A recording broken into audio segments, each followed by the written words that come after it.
Hello everyone, कैसे हैं आप लोग। Welcome back to my YouTube channel of Knowledge Union. तो जैसा कि आप लोग जानते हैं कि लास्ट लेक्चर में हम लोगों ने कंज्यूमर बिहेवियर स्टार्ट किया था। कंज्यूमर बिहेवियर में हमने दो चीज़ पढ़ी थी। हमने पढ़ा था कार्डिनल अप्रोच, हमने पढ़ा था ऑर्डिनल अप्रोच। कार्डिनल अप्रोच वो होता है जिसे हम मेजर कर सकते हैं और ऑर्डिनल वो होता है जिसे हम रैंक कर सकते हैं। हम कंज्यूमर इक्विलिब्रियम को दो तरीके से पढ़ते हैं। One is cardinal, the other one is ordinal.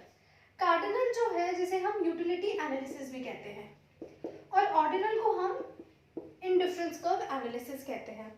तो आज जो हम कंज्यूमर इक्विलिब्रियम टॉपिक स्टार्ट करेंगे वो हम स्टार्ट करेंगे कार्डिनल अप्रोच से, जिसका मतलब है जो भी हमारा यूटिलिटी एनालिसिस है। सो कंज्यूमर इक्विलिब्रियम चैप्टर स्टार्ट करते हैं।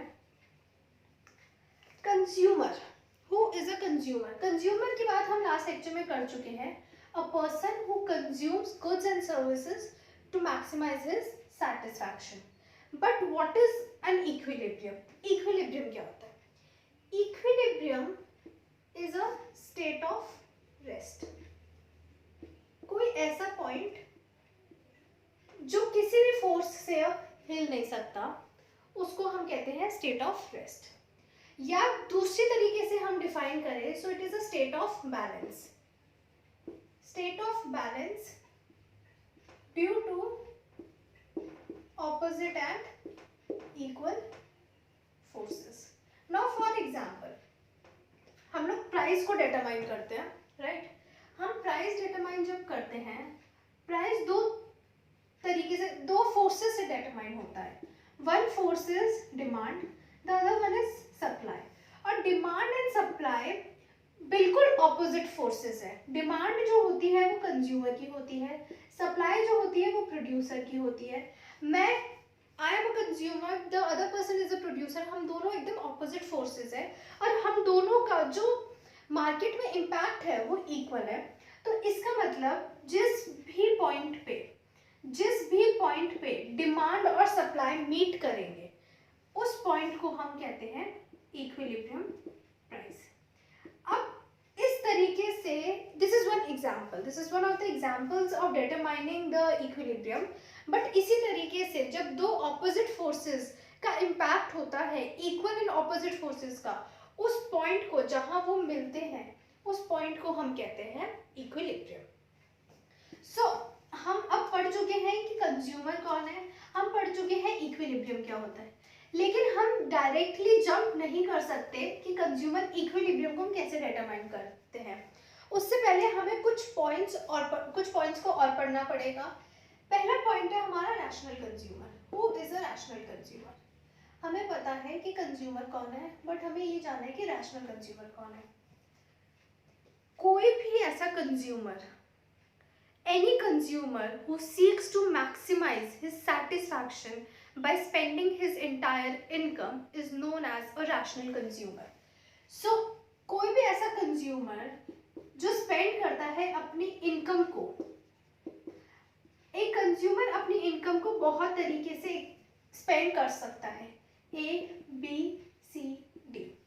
सपोज एक कंज्यूमर को स्पेंड करने के बाद C कॉम्बिनेशन से, दीज आर द कॉम्बिनेशंस, कि A combination, B combination, C combination, D combination, in combination से इनकम स्पेंड करी है कंज्यूमर ने।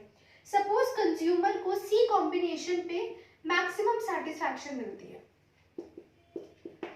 और जब वो C कॉम्बिनेशन को यूज करता है to spend his entire income, उसको हम कहते हैं rational consumer.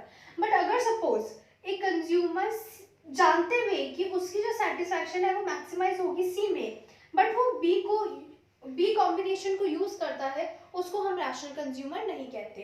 So any consumer who seeks to maximise his entire income who seeks to maximize his satisfaction by spending his entire income is known as a rational consumer. अब last lecture में हम लोगों ने एक word पढ़ा था, utility.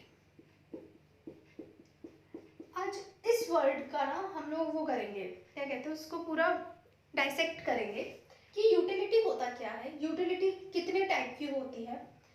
Utility का मतलब जो हमने लास्ट क्लास में पढ़ा था, वांट, satisfying power किसका? Of a good.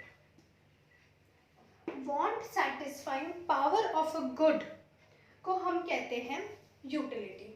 एक दूसरी डेफिनेशन होती है satisfaction derived from consuming a product. Right. Utility जो है उसको या तो हम कहते हैं want satisfying power of a good या satisfaction derived from consuming a good. Utility को जो हम मेजर करते हैं वो हम यूटिल से करते हैं. यूटिल्स जो है इसका टर्म है फॉर मेजरिंग द यूटिलिटी. जैसे किलोमीटर होता है, लीटर होता है, उसी तरीके से यूटिल्स है for measuring utility. Now what is a want satisfying power? Suppose आपने 4 पीसेस ऑफ मोमोज खाए या सपोज आपने 1 पिज्जा खाया. राइट. पिज्जा की कॉस्ट थी 200 rupees. So the want satisfying power of a good is rupees 200. Pizza जो है हमें सेटिस्फैक्शन दे रहा है बट उसकी सेटिस्फाइंग पावर क्या है? रुपीज 200. या हम कह सकते हैं 200 यूटिल्स. समझ आया?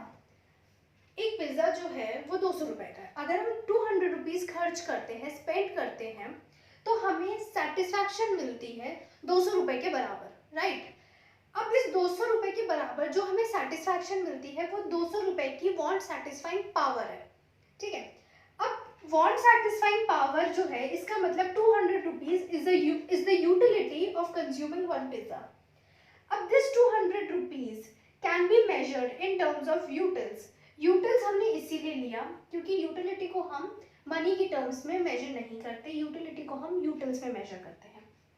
बट इन इकोनॉमिक्स क्योंकि हम गुड्स की बात करते हैं, क्योंकि हम गुड्स एंड सर्विसेज की बात करते हैं, तो हम अज्यूम करते हैं कि 1 रुपी इज इक्वल टू 1 यूटिल.